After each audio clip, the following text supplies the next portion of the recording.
Hello बच्चों, good morning. स्वागत है आप सभी लोगों का आज के इस वीडियो लेक्चर में। और आज के इस वीडियो लेक्चर में हम हमारी 10th मैथमेटिक्स का एक नया चैप्टर शुरुआत करने वाले हैं। इस नए चैप्टर का नाम है pair of linear equations in two variables. क्या नाम है बच्चों? ये आपकी 10th टेक्स्ट बुक का 3rd चैप्टर है जिसका नाम है pair of linear equations in two variables. अब हमें सबसे पहले मतलब इस टॉपिक को एग्जैक्टली हमें शुरुआत करने के पहले ये चीजें समझना बहुत जरूरी है कि ये टॉपिक किससे रिलेटेड है।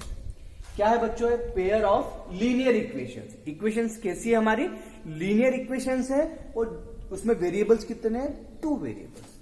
मतलब एक लीनियर इक्वेशन है जिसके 2 वेरिएबल्स है, जिसके अंदर 2 वेरिएबल्स है। वेरिएबल्स मीन्स कुछ भी, x y p q r s a b c d whatever. मतलब अल्फाबेट में जितने भी अल्फाबेट्स हमारे आते हैं, मतलब एबीसीडी में जितने भी अल्फाबेट्स आते हैं उसमें से कुछ भी हो सकता है। मतलब वो सारे क्या कहलाते हैं? हमारे वेरिएबल्स। तो ऐसे 2 वेरिएबल्स वाली इक्वेशन है हमारी, और उनका हमें क्या देखना है? पेयर। मतलब दो इक्वेशंस को लेकर चलना है। पेयर का मतलब है एक इक्वेशन नहीं है, एक इक्वेशन है जिसमें 2 वेरिएबल्स हैं और इसके अलावा हमारे पास दूसरी इक्वेशन भी है। मतलब उन दोनों इक्वेशनों की हेल्प से हमें इस पूरी एक्सरसाइज को पढ़ना है। तो बहुत ही बेसिक सा, या फिर बहुत ऐसा बोला जाए कि बहुत ही सिंपल टॉपिक है और बहुत ही इंपॉर्टेंट टॉपिक भी है एग्जामिनेशन पॉइंट ऑफ व्यू से। अगर हम एग्जामिनेशन की बात करें तो इससे क्वेश्चन कंफर्म आता है 4 नंबर में या 6 नंबर में। ठीक है, तो जब इतना ही इंपॉर्टेंट है तो हम इसे क्यों छोड़े? मतलब आइए हम इसकी शुरुआत करते ही है ना। चलो, तो आपको जो भी इंफॉर्मेशन मेरे द्वारा आपको दी जा रही है, आप उस चीज को बहुत डीपली देखें, समझे, आपकी बुक की हेल्प लें। आपको ये सारी चीजें बहुत अच्छे से क्लियर हो जाएगी। मतलब आपके पास फिर कोई ऐसी गुंजाइश नहीं रहेगी कि आपसे कोई क्वेश्चन नहीं बनेगा। मतलब ऑलमोस्ट सारे बच्चे सारे ही क्वेश्चन आसानी से कर लेंगे। ठीक है, तो आइए समझते हैं इसको। क्या है ये pair of linear equation in 2 variables? मतलब चलो मान लो कि मैं कोई 2 वेरिएबल ले लेता हूं, जैसे कि एक्स और वाई। ठीक है, मैंने क्या बोला है कि ए से लगाकर जेड तक आप कुछ भी ले लो, पर मेनली जो चीजें देखी जाती है इक्वेशन इन चीजों में मिलती है हमें, एक्स वाई या पी क्यू या फिर ए बी में, इस तरह से इक्वेशन मिलती है। तो हम एक एग्जांपल ले लेते हैं। तो मान लो हमारे पास ये 2 वेरिएबल है एक्स वाई। तो इन 2 वेरिएबल्स से 2 वेरिएबल्स ले लिए हमने, इसकी वजह से हमें क्या बनाना है? Linear equation.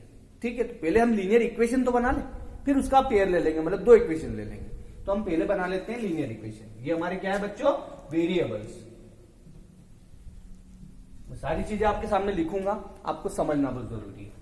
ठीक है, तो ये हमारे एक्स और वाई 2 वेरिएबल्स हैं। अब इनसे मुझे इक्वेशन बनाना है। तो हमने लास्ट वाला जो टॉपिक हमने पढ़ा था पॉलिनोमियल के बारे में, तो वहां पर भी मैंने आपको इसके बारे में बताया था। एक लीनियर इक्वेशन हुई या एक क्वाड्रेटिक इक्वेशन हुई या फिर एक क्यूबिक इक्वेशन हुई, इसके जनरल फॉर्म क्या क्या होते हैं आपको पता है। ये मैं आपको फिर से बता देता हूं कि एक लीनियर इक्वेशन का फॉर्म क्या होता है? X plus b equal to 0। ये लीनियर का केस था, बोर्ड पे दिख रहा है ना? ठीक है। उसके बाद क्वाड्रेटिक का क्या होता है? X square plus b x plus c equal to 0। ये क्वाड्रेटिक का था। और x cube plus b x square plus c x plus d, ये होता है हमारा क्यूबिक का। ठीक है, तो ये जनरल मैंने ये चीजें आपको बता दी थी। तो ठीक है, अब हमें क्या पढ़ना है?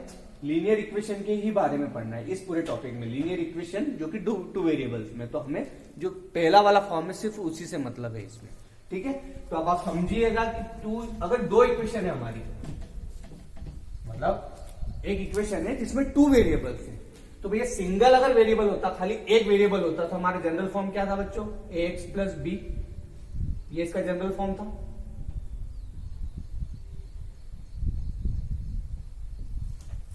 जनरल फॉर्म किसका? लीनियर इक्वेशन का। किस केस में? जब हमारे पास खाली एक ही वेरिएबल हो। ये जैसे यहां पर एक्स है, वाई दिख रहा है आपको? कहीं नहीं दिख रहा है। ठीक है, तो ये था सिंगल वेरिएबल के केस में। जब हमारे पास कितने वेरिएबल है बच्चों? एक वेरिएबल है। ठीक है, तो हमारा जनरल फॉर्म ये था। अगर हमारे पास 2 वेरिएबल्स है, 2 वेरिएबल्स है, मतलब जैसे कि मैंने बोला एक्स और वाई है, तो उसका जनरल फॉर्म क्या होगा? बस छोटी सी चीजें आपको समझना है कि अगर सिंगल वेरिएबल है तो उसका जनरल फॉर्म ये होता है। अगर हमारे पास 2 वेरिएबल्स है तो उसका जनरल फॉर्म ये होगा। देखो, ए एक्स प्लस बी के साथ y plus c equal to, कोई याद करने वाली कोई चीज ही नहीं है भैया। एक्स भी है वाई भी है, इसलिए ये इसका जनरल फॉर्म क्या रहेगा? ये रहेगा। है सिंपल चीज। ये एक से भी होना चाहिए, उसमें वाई भी होना चाहिए, क्योंकि हम पढ़ने ही क्या वाले हैं, linear equation in two variables. अब टू वेरिएबल्स की बात है तो एक्स और वाई दोनों होना चाहिए। तो ठीक है, उसका जनरल फॉर्म क्या हो गया, ये हो गया।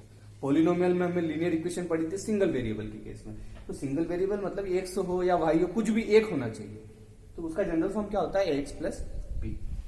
तो अगर ये इसका जनरल फॉर्म है, किसका, linear equation in two variable का,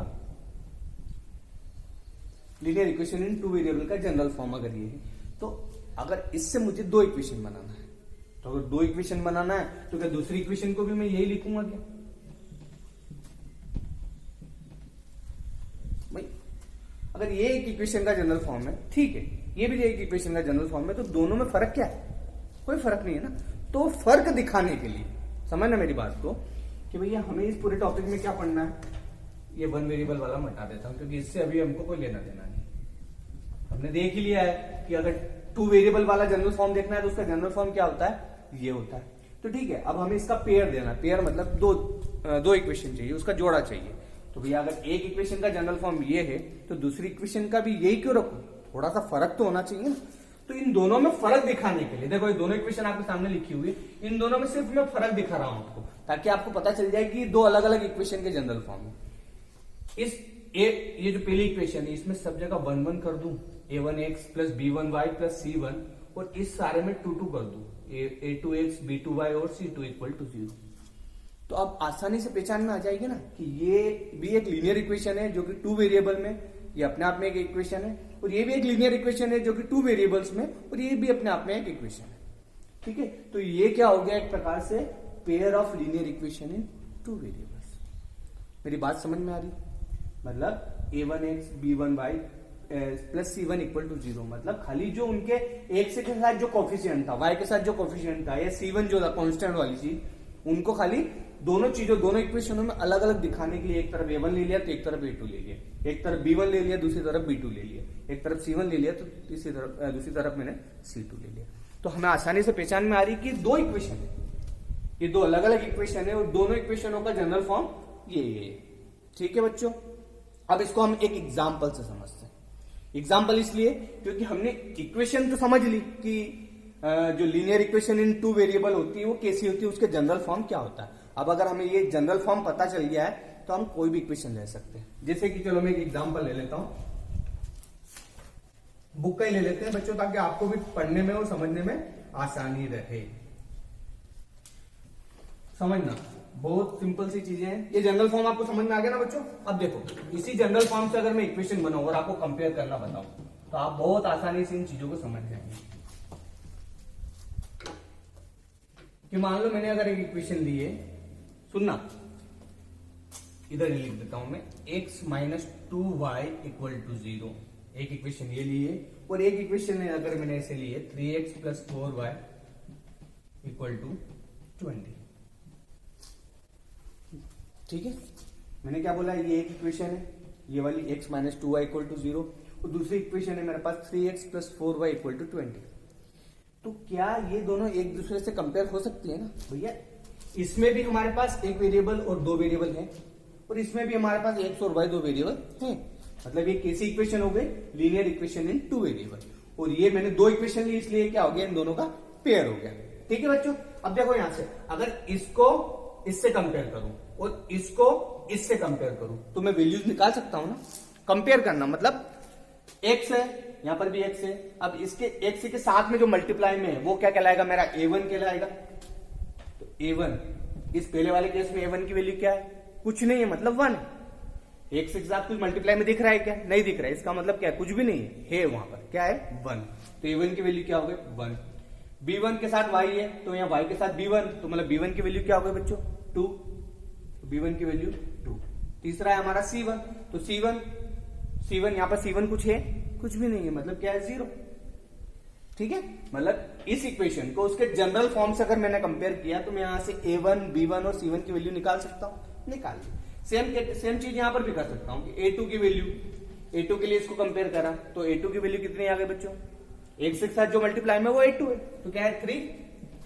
b2 कितना है बच्चों, 4, और c2 कितना है बच्चों।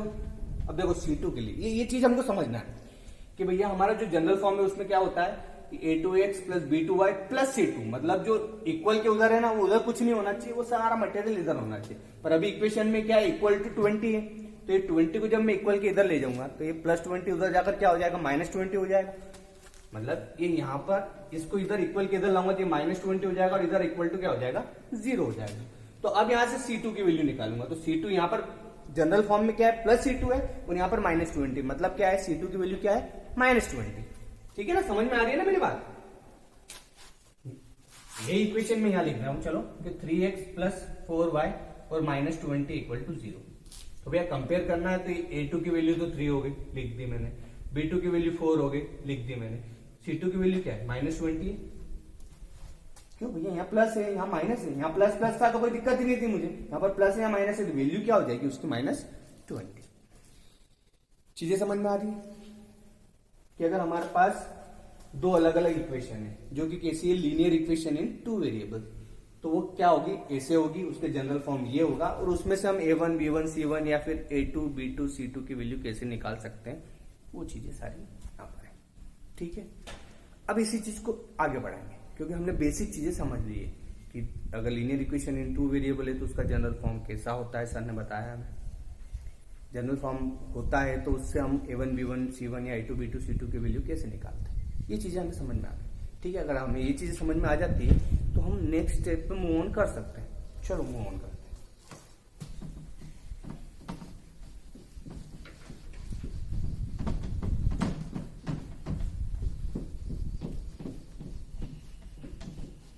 अब देखो सारी चीजों को मैं कंबाइन करके अलग अलग बताऊंगा। जैसे अभी ये पहला क्वेश्चन था हमारा जिसमें इक्वेशन मैंने ये दोनों ली थी कि x minus 2y equal to 0 था और एक इक्वेशन थी मेरी 3x plus 4y equal to 20। ठीक है, ये इक्वेशन नंबर 1 थी, इक्वेशन नंबर 2। अब इसका हमें क्या निकालना है, इक्वेशन हमें समझ में आ गई कि इक्वेशन ऐसी होती है। अब इनके हमें क्या निकालना है, सॉल्यूशन। बहुत सिंपल है, बस खाली यहाँ पर फोकस करना, आप सॉल्यूशन इजीली निकाल लो। देखो सॉल्यूशन निकालने के लिए मैं दोनों चीजों को अलग अलग कर देता हूँ, दो टुकड़े बांट देता हूँ। पहले इक्वेशन इधर वाले लिख देता हूँ x minus 2y equal to 0 और इधर लिख देता हूँ ये दूसरी equation 3x plus 4y equal to 20। ठीक है, क्या करना है बच्चों, ये दोनों इक्वेशनों के हमें सॉल्यूशन निकालना है। सॉल्यूशन क्यों निकालना है वो अभी आपको धीरे धीरे आगे पता चल जाएगा, समझ में आएगा आपको। इक्वेशन दे रखी है, ले लिया, दोनों को अलग अलग कर लिया ताकि दोनों के सॉल्यूशन निकालना। सर ने बोला सॉल्यूशन निकालना, ठीक है, सॉल्यूशन निकालना। तो क्या निकालना है हमको देखना है। देखो इस इक्वेशन में हमारे पास कितने वेरिएबल है, 2 वेरिएबल से, इस इक्वेशन में भी हमारे पास क्या है, 2 वेरिएबल। तो हमारा सॉल्यूशन निकालने का सबसे बेसिक ट्रिक ये है कि किसी एक वेरिएबल को इक्वल के इस साइड में रखो और बाकी सारा जितना भी मटेरियल है उसको इक्वल के उस साइड में रखो। क्या समझ में आया कि जैसे यहाँ पर x और y दो वेरिएबल है, तो मान लो कि चलो y को या x को, चलो y को, है ना, तो y को खाली y को एक साइड हमें रखना है इक्वल के और बाकी जितना भी मटेरियल है वो उस साइड में ले जाना है। दैट्स ऑल, हमारा काम होता जाएगा। तो देखो कैसे, ये देखो यहाँ पर क्या माइनस 2y, तो सर ने बोला है कि एक वेरिएबल को इधर रखना है। मैं तो चाहता हूं कि मैं y को इधर रखूं और कोशिश यही करना कि y को ही हमेशा इधर रखो और x वाला सब जो मटेरियल है वो उस साइड में लेके जाओ। तो ये माइनस 2y को मैंने यही रहने दिया है, इक्वल का साइन था, इक्वल लगाया। ये जो x है ये अभी क्या है, यहाँ पर प्लस का x है, ये प्लस का x जब इक्वल के इधर आएगा तो क्या बना जाएगा, माइनस का x। ऐसा हो जाएगा, कोई फर्क नहीं है, हमारे मैथ्स की चीज है कि भैया इक्वल का साइन है, इक्वल पे इधर अगर कोई चीज प्लस में है तो वो उधर जाकर क्या हो जाएगी, माइनस में। अगर कोई माइनस में है तो उधर जाकर क्या हो जाएगी, प्लस में हो जाएगी। कोई अगर चीज मल्टीप्लाई में इक्वल के इधर, तो वो मल्टीप्लाई वाली इधर आकर डिवाइड में हो जाएगी, और डिवाइड वाली चीज इधर आकर मल्टीप्लाई में हो जाएगी। ये 4 बेसिक चीजें हैं, तो ये हमें आती है समझ में, क्योंकि हम 9th के बाद 10th तक मूव ऑन कर गए। अगर हमें ये समझ में नहीं आता तो हमारे लिए बहुत दिक्कतें हो जाएगी। तो अगर नहीं आता है तो ज्यादा प्रैक्टिस करना, ज्यादा प्रैक्टिस से सारी चीजें बहुत क्लियर हो जाती है। ठीक है, तो हमने क्या करा, इस x को उधर ले गए, ये माइनस x हो गया। अब ये माइनस ये दोनों माइनस माइनस कैंसिल हो सकते हैं, कि दोनों एक दूसरे के क्या है, इक्वल के उस साइड में, मतलब दोनों को कैंसिल कर सकते हैं। तो हमें खाई की वैल्यू चाहिए, खाली एक वेरिएबल की चाहिए। तो हमने क्या चाहा कि y की वैल्यू, तो y की वैल्यू क्या हो जाएगी, y के साथ अभी ये 2 क्या है, मल्टीप्लाई में है बच्चों। तो ये जो मल्टीप्लाई में 2 है ये उधर जाएगा तो क्या काय में चला जाएगा, डिवाइड में, वही बेसिक रूल। तो डिवाइड में मतलब इस x के डिवाइड में आ जाएगा, मतलब y की वैल्यू क्या आ गई मेरी, x/2। सेम प्रोसीजर इस इक्वेशन के साथ भी हमें करना है। देखो 4y को जैसा है वहीं रहने दिया, 20 जैसा था उसे वहीं रहने दिया, इस प्लस के 3x को उधर ले गया, तो ये क्या हो गया माइनस का 3x। ठीक है, ये फर्स्ट है। दूसरी में हमें सिर्फ y चाहिए, तो ये जो y के साथ जो 4 मल्टीप्लाई में, ये 4 कहां पर आ जाएगा, डिवाइड में। पर डिवाइड किसके, इस पूरे के डिवाइड में। ऐसा नहीं कि आपने 20 के डिवाइड में 4 लिख दिया और इसके डिवाइड में 4 नहीं लिखा भैया। y के साथ ये 4 मल्टीप्लाई में, पर उसके पहले यहां पर ये दो चीजें आ चुकी है ना, ये 20 माइनस 3x तो आ चुका है, ये पहले आ चुके हैं, इसको अब लाने की जरूरत थोड़ी है, तो ऑलरेडी वहां पर प्रेजेंट है। तो अब जो 4 हम ले जाएंगे तो 4 इस पूरे के डिवाइड में आ जाएगा। आई बात समझ में? तो ये यहां पर y, इस इक्वेशन से y की वैल्यू क्या निकली बच्चों हमारी, ये इतनी चीज समझ में आ गई। अगली स्टेप, इक्वेशन थी, इक्वेशन से y का फॉर्म ले लिया, इस इक्वेशन से भी y का फॉर्म निकाल लिया। मतलब सिंपली इक्वेशन के एक साइड में y को रखना है और दूसरी साइड में जितना भी मटेरियल, देखो ये y एक तरफ है और बाकी सारा मटेरियल उधर, इधर y है और बाकी सारा मटेरियल उधर। That's all. ठीक है, अब इनके सॉल्यूशन निकालना। तो सॉल्यूशन निकालने के लिए भी मैं ऐसा आप डिब्बे बना सकते हो। डिब्बे बनाने का मतलब है कि हमको दिख जाए अलग अलग चीजें। देखो हम क्या रखेंगे, ये हमारा y जो है, समझना बहुत बेसिक चीजें हैं, कुछ नहीं है। y की वैल्यू क्या है बच्चों, x/2, ये लिख दी मैंने यहां पर। यहां पर y की वैल्यू बच्चों कितनी है, y की वैल्यू है 20 माइनस 3x डिवाइडेड बाय 4। ठीक है, तो यहां पर अगर फर्स्ट वाले इस डब्बे में मैंने क्या लिखा है y, तो ऊपर वाले में क्या लिखूंगा मैं, x खाली, इस वाले में x। मतलब सीधा सा मतलब है कि मैं x की अलग अलग वैल्यू रखते जाऊंगा और y की अलग अलग वैल्यू निकालते जाऊंगा। मतलब अगर मैंने यहाँ पर x की कोई वैल्यू रखी, कुछ भी रखी, मान लो जैसे 1 रखा, तो ये क्या 1 रखने से क्या हो जाएगा, 1/2 हो जाएगा। तो 1/2 किसकी वैल्यू, y की वैल्यू। ऐसे x की अलग अलग वैल्यू रखते जाना है और y की अलग अलग वैल्यू हमें निकालते जाना है। तो चलो शुरुआत करते हैं कि अगर हमने x की वैल्यू 0 से चालू कर दो, x की वैल्यू अगर हमने 0 रखी इस इक्वेशन में, तो x की जगह अगर 0 रखा तो ये क्या होगा 0/2। तो मतलब 0 को 2 से डिवाइड करना, 0 को 2 से डिवाइड करते तो क्या मिलता है मुझे 0, मतलब y की वैल्यू क्या आ गई 0। ये पहला चीज मिल गया हमको। दूसरा, अगर x की वैल्यू 1 रखी, x की वैल्यू 1 रखी, तो ये क्या हो गया 1/2। तो 1/2 मतलब y की वैल्यू हो गई, यहाँ पर क्या आ गया 1/2। ठीक है, 0 1 हो गया, फिर 2 रखा, x की जगह पर 2, तो x की जगह 2 रखा तो 2/2, मतलब 2 को 2 से डिवाइड करना, तो क्या आएगा 1। ये हो गई, बस इतने में हमारा काम हो जाएगा। 3 सॉल्यूशन निकालना बहुत होता है। सेम इसके केस में भी निकाल लेते कि अगर x की जगह पर मैंने 0 रखा, सबसे पहली वैल्यू 0, तो ये x कहां पर है, यहाँ पर 3 के साथ में, तो 3 इंटू 0 कितना हो जाएगा 0, मतलब क्या बचेगा यहाँ पर 20, और 20 को 4 से डिवाइड करेंगे तो कितना आएगा 4 5 जा 20। आई बात बच्चों समझ में, 0.5। वैसे अगर x की वैल्यू 0 के बाद में 1 रखता हूं तो ये 3 इंटू 1 मतलब 3, 20 में से 3 गया तो कितना बचा 17, तो ये क्या बच जाएगा 17/17 डिवाइडेड बाय 4। 17 को 4 से डिवाइड कर ही नहीं सकते, तो उसको ऐसा ही रहने देंगे। ठीक है, वैसे ही 2 रखा तो कितना आ गया 3 2 6, 20 में से 6 गया तो कितना बचा बच्चों, 20 में से 6 गया तो 14 बचा, और 14 को 4 से डिवाइड करना। मतलब कोशिश हमें ये करना है कि हमें इस तरह से नंबर न मिले, कैसे 1/2, 3/4, 17/4, इस तरह से न मिले। जहां तक कोशिश हो सिंगल नंबर हमें मिलना चाहिए। ठीक है, ताकि वो हम ग्राफ में रख सकें। भैया अगर 17/4, अगर ऐसा आ गया 17/4, तो 17/4 को मैं ग्राफ में रखने में मेरे को दिक्कत होगी ना, रख तो सकता हूं मैं, ऐसा नहीं कि इसको नहीं रख सकते ग्राफ में। ग्राफ का मतलब है वो एक्स और वाई एक्सिस में रखना है हमें, तो वो हम आगे वाली स्टेप में देखेंगे। तो उसको रखने से पहले हमें ये समझना जरूरी है कि कोशिश ये करो कि नंबर ऐसे सिंगल आ जाए। जैसे कि ये नंबर आया, 0 रखा तो 0 आ गया, 2 रखा तो 1 आ गया, वैसे यहाँ पे 0 रखा तो 5 आ गया। वैसे अगला नंबर ऐसा ढूंढो कि ऐसे सिंगल हमारा काम हो जाए। तो 1 रखा तो दिक्कत थी, 2 रखा तो भी दिक्कत थी, 3 रखा तो 20, 3 या 9 हो गया, तो 20 में से 9 गया 11/4 नहीं रखना। 4 रखा तो 3 4 या 12, मतलब 20 में से 12 गया तो कितना बचा 8। हाँ, हमारा काम हो जाएगा। क्या रखा 4 रखा। 4 रखने से क्या होगा, देखो बच्चों ऐसा मैं रख रहा हूं खाली इक्वेशन में, ये 20 था माइनस x की जगह पर 4 रखा, मतलब 3 इंटू 4 और डिवाइड में 4 है, ये क्या हो गया 20 माइनस 3 4 जा 12 डिवाइडेड बाय 4। 20 में से 12 गया तो कितना बचा बच्चों 8 बचा, 8/4, और 8 को 4 से डिवाइड करेंगे तो 2 आ जाता। आई बात समझ में। वैसे और भी आप ऐसे सॉल्यूशन निकाल सकते हैं। ठीक है, तो अभी हमने जैसे 2 निकाल लिए, 3 निकाल लो, काम हो जाएगा हमारा। ठीक है, अब इस सॉल्यूशन की हेल्प से हम क्या करेंगे, ग्राफ बनाएंगे। समझना मैं क्यों बता रहा हूं ये सारी चीजों को स्टेप बाय स्टेप, ताकि आपको सारी चीजें क्लियर हो जाए। अब देखो बच्चों, मेरे को क्या बनाना है, ग्राफ बनाना है। तो ग्राफ को एक काम करता हूं मैं, ये थोड़ा सा यहाँ पर मैं मिटा देता हूं ताकि ग्राफ आपको ऊपर दिख जाए, नहीं तो बोर्ड में आपको नीचे दिखेगा।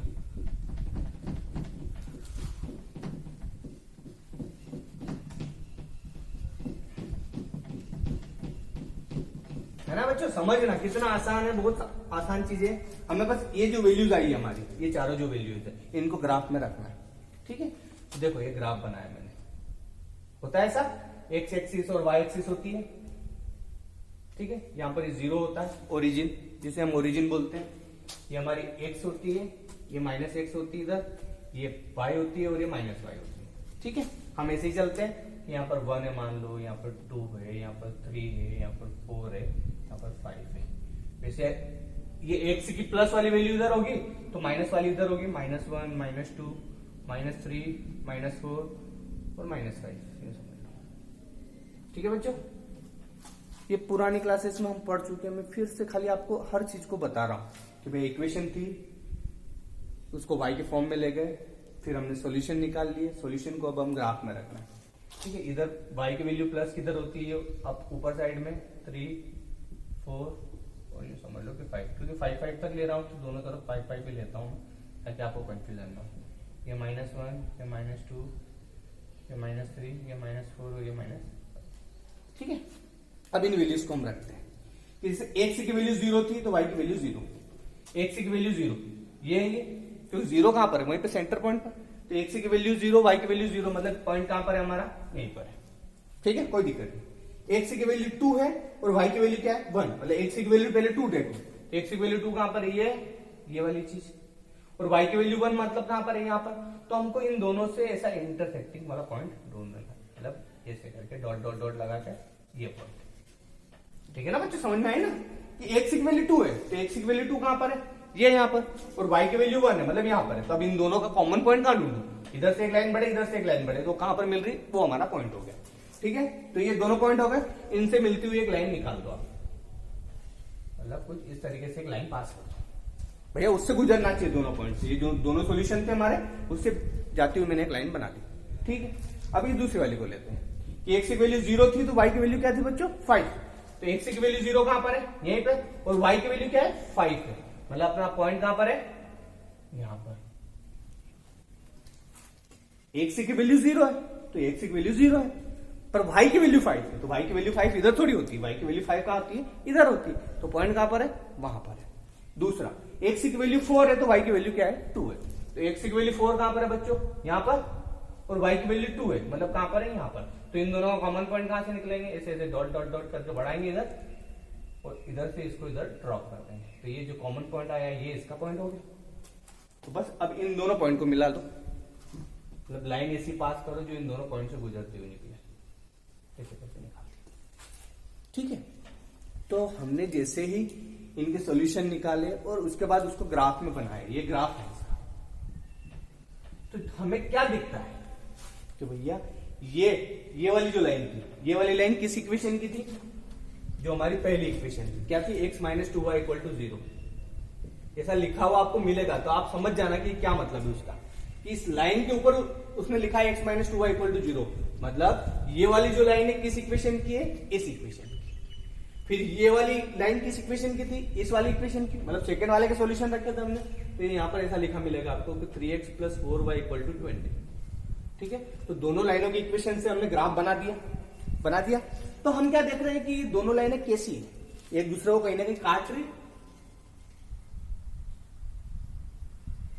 है ना बच्चों, कहां पर काट रही, ये उनका कॉमन पॉइंट हो सकता है। अभी जैसे प्रॉपर ग्राफ बनाऊंगा मैं इसमें उसमें पेपर में वगैरह में, तो हमें एग्जैक्ट मिलेगा कि किस पॉइंट पर काट रही है, 4 और 2 पर। ये वाला जो पॉइंट है, मैं इस वाले जहां पर वो लाइन कट रही है वो वाला पॉइंट है ऐसा, 4,2 लिखा हुआ है। तो इस 4,2 का क्या मतलब है, मैं आपको सिर्फ इतना बता रहा हूं। ये हमने क्या निकाले थे, अलग अलग पॉइंट निकाले थे कि एक्स की वैल्यू रखते गए थे, वाई की वैल्यू निकालते गए, एक्स की वैल्यू रखते गए, वाई की वैल्यू निकालते गए। सेम यहां पर भी करा और उसको हमने ग्राफ में रख दिया। ग्राफ में रखने के बाद हमने क्या देखा कि वो दोनों लाइनें एक पॉइंट पर काट रही, किस पॉइंट पर? वहां पर। वो पॉइंट की जो वैल्यू है 4 और 2 है। मैंने बुक से लिया क्योंकि मैंने क्या कि अपने मर्जी से ऐसे पॉइंट ले लिए 1 2 3। आप जो प्रॉपरली इसको ग्राफ पेपर पे बनाओगे ना तो आपको एग्जैक्टली उस 4 और 2 पर ही कटती हुई लाइन मिलेगी। ठीक है, तो हमने क्या देखा कि 4 और 2 पे मिल रही है, मतलब ये दो लाइनें थी हमारी। अभी इस चीज को भी मैं मिटा देता हूं ताकि आपको आगे समझाऊं मैं।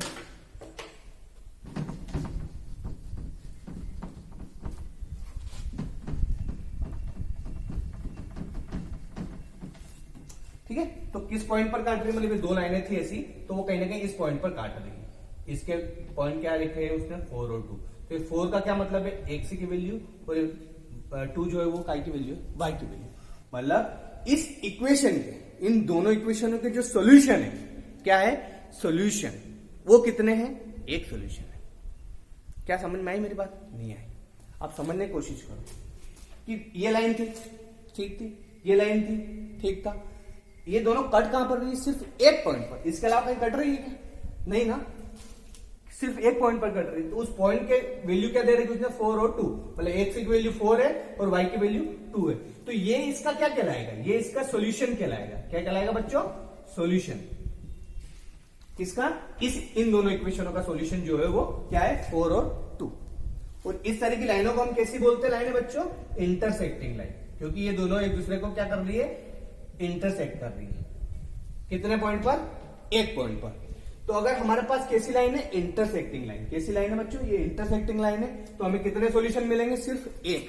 तो उस एक को हम और इंग्लिश वर्ड में बोल सकते हैं यूनिक सॉल्यूशन। क्या समझ में आ रही है बच्चों मेरी बात? Unique solution.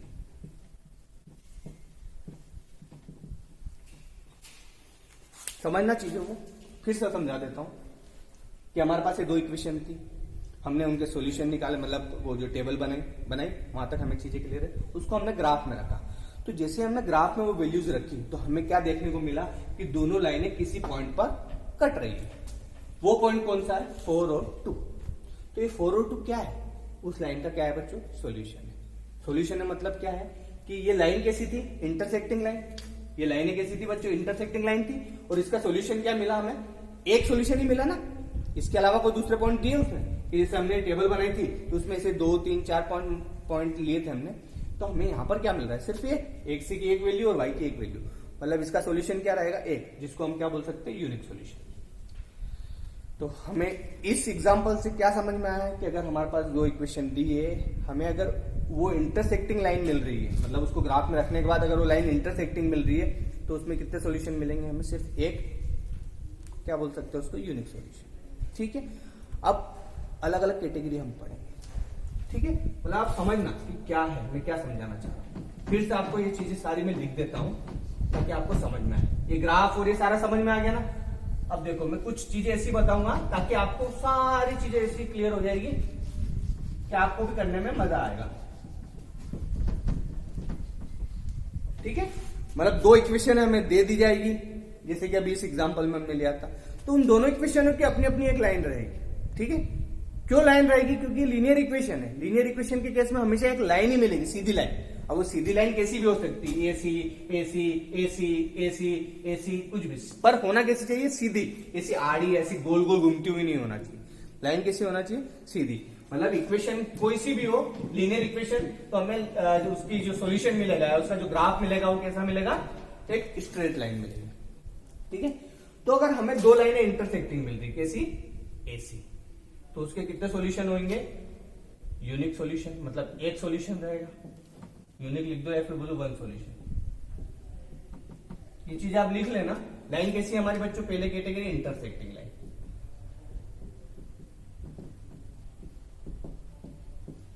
ठीक है, जैसा कि हमने पहला एग्जांपल देखा। अब अगर लाइनें ऐसी भी तो हो सकती है कि दोनों लाइनें पैरेलल है, ये एक लाइन थी, ये दूसरी लाइन थी। अब अगर दोनों लाइनें क्या है? पैरेलल है, मतलब हमने उसको जब ग्राफ में रखा तो हमें दोनों लाइनें पैरेलल मिली, ऐसी कटती हुई नहीं मिली। ये भी हो सकता है ना, सब पॉसिबिलिटी है कि दोनों लाइनों, एक लाइन की इक्वेशन ऐसी आई और उसी लाइन की इक्वेशन उसके पैरेलल दिख रही है। मतलब ये लाइनें कैसी हैं? पैरेलल।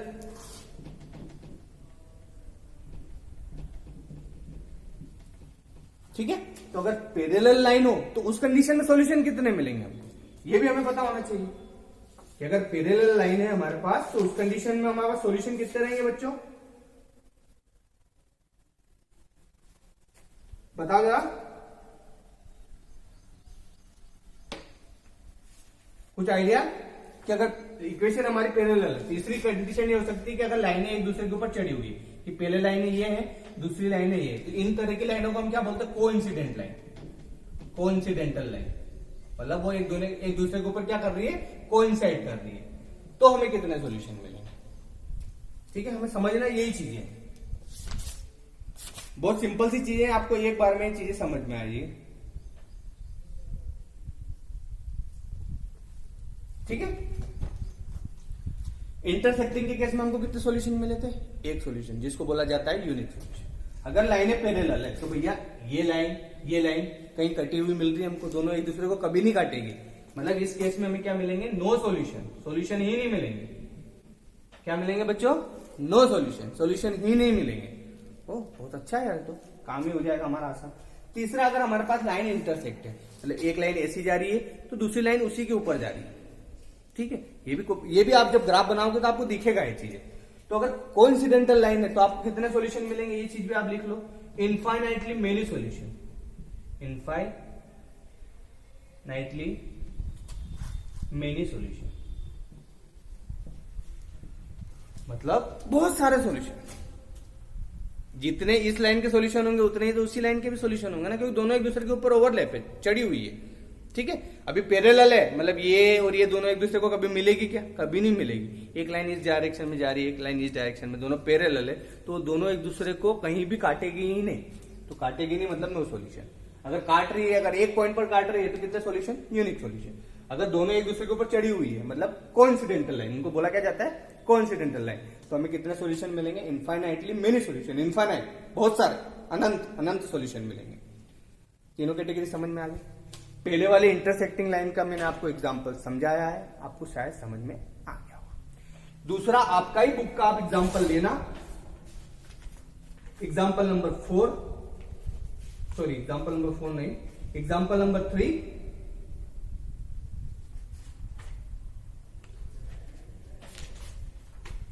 एग्जाम्पल नंबर 2 और एग्जाम्पल नंबर 3। ये दोनों चीजें आप से ट्राई करना। क्यों? क्योंकि हर चीज अगर मैं बताने लगा तो आप खुद से कुछ भी ट्राई नहीं करोगे। मैं थोड़ा सा इंफॉर्मेशन आपको दे देता हूं कि वो इक्वेशन एग्जाम्पल नंबर 2 में और 3 में क्या दिया गया है। ठीक है, एग्जाम्पल नंबर 1 की जो इक्वेशन है, जिसमें हमें कैसी लाइन की कैसी इक्वेशन मिली? इंटरसेक्टिंग लाइन, मतलब हमारे पास एक यूनिक सॉल्यूशन मिला, मतलब एक सॉल्यूशन मिला। दूसरा जो एग्जाम्पल नंबर 2 में, वहां पर इक्वेशन आपके पास ये है, ये मैं आपके बुक से ही ले रहा हूं। एग्जाम्पल नंबर 2 जो है उसमें इक्वेशन ये है आपके पास, 2x + 3y = 9, और एक इक्वेशन है 4x + 6y = 18। ये दो इक्वेशन है। जब इन्हीं इक्वेशनों को आप उसी तरीके से सॉल्व करोगे, दोनों इक्वेशनों को अलग अलग ले लोगे, 2x + 3y = 9, 4x + 6y = 18, इसको y के फॉर्म में ले जाओगे, इसको भी y के फॉर्म में, फिर टेबल बनाकर इसके सॉल्यूशन निकाल लोगे, और उसको जब ग्राफ में रखोगे तो आपको कैसी लाइनें मिलेगी? आप खुद देख लेना कि आपको कैसी लाइन मिलेगी बच्चों? कोइंसिडेंटल। कैसी लाइन मिलेगी? कोइंसिडेंटल। मतलब आपका ग्राफ कुछ इस तरीके से बनेगा। ये ग्राफ है, ये ग्राफ बना हुआ है, देखो ग्राफ बना हुआ है, मैं अपने मन से नहीं बता रहा हूं, ये ग्राफ बना हुआ है कि पहली वाली लाइन कुछ इस तरीके से गई है तो दूसरी लाइन भी उसी के ऊपर है, मतलब सेम लाइन, कोइंसिडेंटल लाइन, जो अपना थर्ड केस था ना वैसा। मतलब इस केस में हमें कितने सॉल्यूशन मिलने वाले हैं? Infinitely many solution. ठीक है, ये सेकंड कैटेगरी, सेकंड एग्जांपल है आपका, तो आप खुद बना के ट्राई करना, आपको समझ में आ जाएगा। प्रोसीजर कैसी है? वही सेम प्रोसीजर है। y के फॉर्म में ले जाना, कैसे ले जाना? वही 3y = ये 9 है, ये प्लस का 2x उधर गया, माइनस का 2x, तो y की वैल्यू क्या हो जाएगी? 9 - 2x / 3। इस इक्वेशन से 6y = 18 - 4x, तो y की वैल्यू क्या होगा? 18 - 4x / 6। ठीक है, फिर दो टेबल बना लो, x और y, x के अलग अलग वैल्यू रखते जाओ, y के अलग अलग वैल्यू रखते जाओ, और उसके बाद उसका ग्राफ बनाओ, जो कि यहाँ पर आपके बुक में बना हुआ ये वाला जो ग्राफ है। ठीक है, तो इस ग्राफ में हम देख ही रहे हैं कि हमें कैसा सॉल्यूशन मिल रहा है। देखो ये 4x + 6y = 18, मतलब वो वाली सेकंड वाली इक्वेशन, और 2x + 3y = 9 एक ही लाइन पे लिखी हुई है। मतलब ये लाइन कैसी मिल रही है हमें? कोइंसिडेंटल लाइन, मतलब थर्ड वाला केस। मतलब हमारे पास सॉल्यूशन कितने? Infinitely many solution. ठीक है, ये एग्जाम्पल नंबर 2 की बात कर रहा हूं। और ये जो एग्जाम्पल नंबर 3 है, इसका ग्राफ कहां बना हुआ है? ये यहां पर देखो, ये वाला जो ग्राफ है, ये वाला ग्राफ, तो इसमें आप देखो कि एक लाइन ऊपर है जिस पर लिखा हुआ है 2x plus 4y minus 12 is equal to 0, ये, और दूसरी इक्वेशन यहां पर, दूसरी लाइन यहां पर है x plus 2y minus 4 equal to 0। तो ये दोनों लाइनें कैसी हैं बच्चों, देख लो आप, पैरेलल लाइन है। तो ये हमारी थर्ड कैटेगरी हो गई, जिसमें कि हमें क्या मिलेगा, नो सॉल्यूशन। अगर लाइनें पैरेलल है मतलब वो दोनों एक दूसरे को कहीं काटेगी ही नहीं, तो हमें सॉल्यूशन ही नहीं मिलेंगे, मतलब नो सॉल्यूशन। तो ये तीनों चीजें, एक एग्जांपल मैंने समझा है, सेकंड एग्जांपल और थर्ड एग्जांपल आप कर लीजिए। जैसे आप ये चीजें कर लेंगे मतलब आपको ये टॉपिक बहुत अच्छे से समझ में आ जाएगा। इसके बाद अगले वीडियो लेक्चर में मैं आपको, ये मैं आपके लिए टास्क छोड़ रहा हूं, चाहूं तो मैं भी समझा सकता हूं, मतलब करना कुछ नहीं, यही है, सारी प्रोसीजर वही फॉलो करना है, पर जब आप खुद से ट्राई करोगे तो आपको चीजें समझ में आ रही है। ठीक है, ग्राफ पेपर की आप हेल्प ले लेना, आपके पास पड़े होंगे पुरानी क्लासेस के ग्राफ पेपर। उस ग्राफ पेपर में प्रॉपर तरीके से पेंसिल और स्केल का यूज करके इन पॉइंट्स को रखना और फिर देखना आपको लाइन कैसी मिलेगी। जैसी ग्राफ में बनी हुई है ना वैसी ही लाइनें आपको मिल जाएगी। ठीक है, तो ये टास्क आप करना, फिर अगले वीडियो लेक्चर में हम इसी को आगे बढ़ाएंगे, जिसमें कि हम इन्हीं लीनियर इक्वेशन की ग्राफिकल मेथड ऑफ, मतलब इन्हीं लीनियर इक्वेशन के सॉल्यूशन की ग्राफिकल मेथड और एल्जेब्रिक मेथड पढ़ेंगे। ठीक है बच्चों, बहुत सिंपल है वो चीजें भी, मतलब बहुत, अगर ये चीजें हमें समझ में आ जाती है तो वो वाली चीजें तो बहुत आसानी से समझ में आ जाएंगी। ठीक है, तो ग्राफिकल मेथड और एल्जेब्रिक मेथड ये हम अगले वीडियो लेक्चर में कवर करेंगे, तब तक आप ये सारी चीजें इजीली समझ जाए।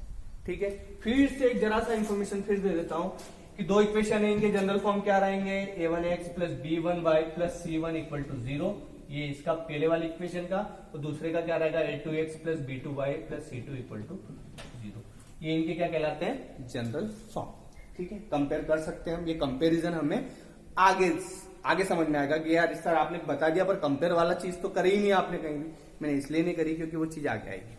अभी हमने क्या देखना है कि दो इक्वेशन लेना है, दोनों इक्वेशन को y के फॉर्म में ले जाना है, y के फॉर्म में लेगा इस स्टेप पर, और उसके बाद उसका टेबुलर फॉर्म बनाकर x की अलग अलग वैल्यू रखते जाना है और y की अलग अलग वैल्यू निकालते जाना है। तो इधर से x की वैल्यू रखी तो y की वैल्यू क्या निकल कर आ रही है। ठीक है, और उन्हीं दोनों वैल्यूज की हेल्प से हमें ग्राफ बनाना है, और ग्राफ को देखना है कि कैसा ग्राफ मिल रहा है, इंटरसेक्टिंग लाइन वाला ग्राफ मिल रहा है कि पैरेलल लाइन वाला ग्राफ मिल रहा है, या फिर कोइंसिडेंटल, मतलब एक दूसरे के ऊपर लाइनें ओवरलैप करी हुई है, ऐसा ग्राफ मिल रहा है। तो ये काम आप कर लीजिए, अगले वीडियो लेक्चर में हम और आगे पढ़ेंगे। ठीक है, थैंक यू सो मच बच्चों।